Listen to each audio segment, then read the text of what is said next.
Hey everyone, welcome back to my channel. Hey everyone, welcome back to my channel. It's your girl Nurse Leash and I am back with another video for you guys today.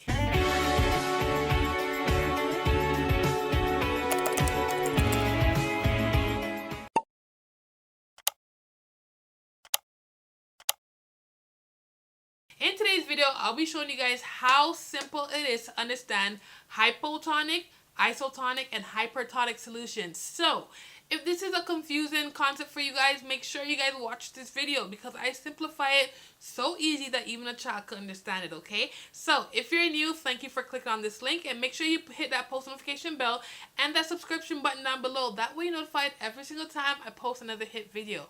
Now, without further ado, let's get right into this video. Alright, so we're going to learn about hypotonic, isotonic, and hypertonic solutions today. Don't worry, I know this is a concept that is very confusing. Don't worry, it took me a while to understand it as well. So I want to kind of teach you guys in the way that I learned it. So hopefully it helps you guys. Again, if you are having a hard time understanding this concept, watch this video and see if it helps. So we're going to start off with the hypotonic solutions today, okay? So what is one thing we know about hypotonic? We know that when the cell is in environment or in water, more water enters the cell and less water exits the cell. So let's draw an illustration for that.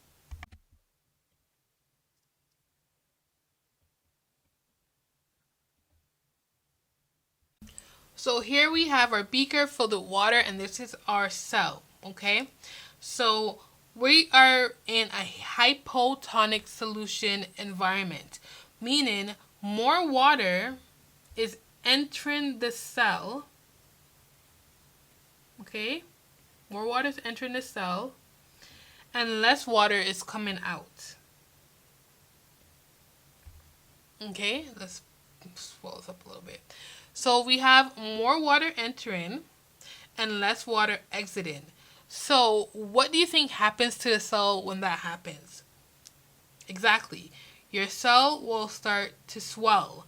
So then you're going to get a big cell. So it's going to go from this to that. Okay? And the way for you to remember that is hypotonic. So you want to capitalize that O in the word hypotonic. That means the cell is going to swell. Okay? So when the cell swells, what do you think is going to happen if it keeps on gaining all that water and it's not expelling that water? What do you think is going to happen to that cell? Eventually, that cell is going to pop, you guys. Okay? That cell is going to pop. And when that cell pops, that is something that we call hemolysis. Okay?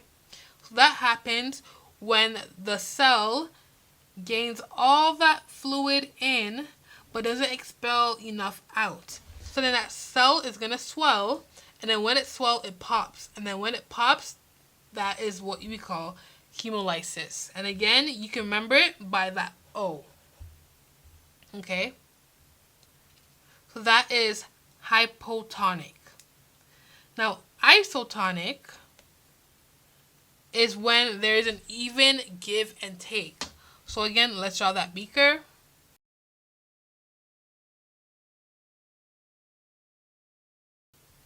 So fluid is going in and is coming out at the same rate. So if fluid is going in and coming out at the same rate, what do you think happens to that cell? Nothing, right? It will stay exactly the same because there's an even flow of water entering and leaving the cell. Maintain its shape. Okay? So that's isotonic. So the last one, hypertonic. Let's draw a beaker again. Water. So hypertonic, what do you think hypertonic is? Hypertonic is when less water is entering the cell and more water is exiting the cell. Okay? So when that happens, what do you think happens to your cell? Exactly. Your cell will start, oops, let's try it.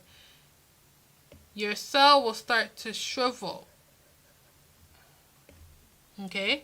Because it's not getting enough water to replace all the water that's coming out.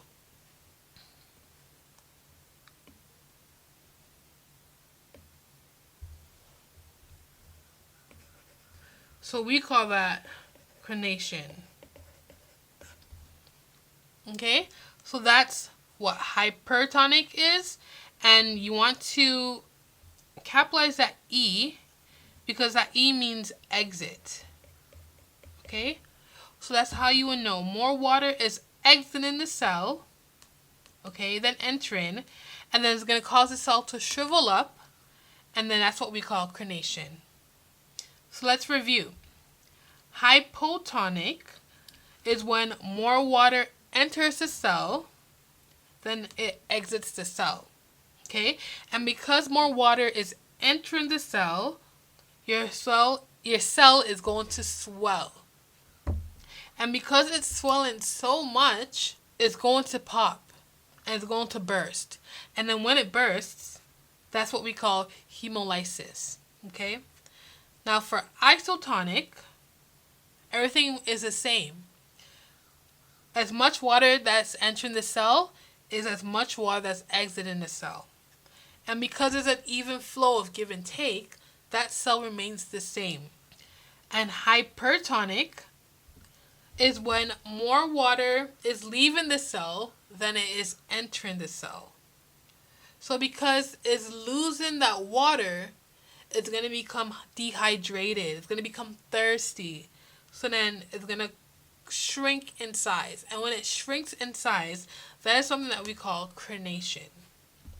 So that is hypotonic, isotonic, and hypertonic. Okay, so I hope this helped you guys in learning what hypotonic, isotonic, and hypertonic is.